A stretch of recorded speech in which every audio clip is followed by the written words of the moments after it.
Yeah, shorten the game is a great way to look at it. It's almost a role reversal. Back in the 90s, Tennessee was trying to run the ball and shorten the game against the fun and gun at Florida, and Florida wanted to, score as many as they could. Now it's Tennessee doing the opposite. I think in theory they probably could, but, I think Tennessee's defensive line has a chance to hold up. They're better in the front seven and more deeper in the front seven than they were a year ago. Now, they miss a guy like Matt Butler, man. He was a snap eater, just as a really solid player.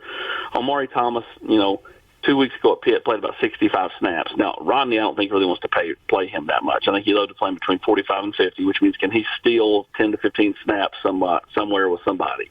So Omari is, a more, healthy, or more refreshed Big O in the fourth quarter.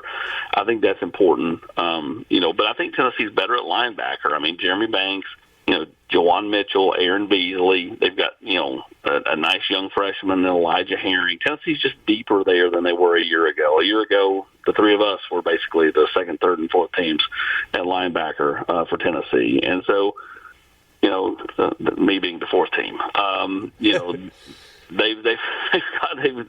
they're just more.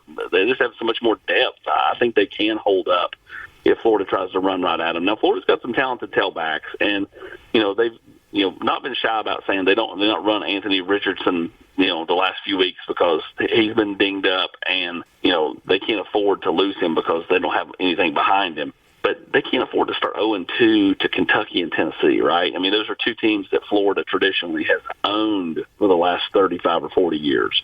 You can't start 0-2 if you're Billy Napier. So I think everything's on the table this game. So I think Anthony Richardson will be on the move in this game on Saturday. If he's not, then I think that's a great thing for Tennessee and their chances of doing, a potential pull-away win and go way up because he's not very good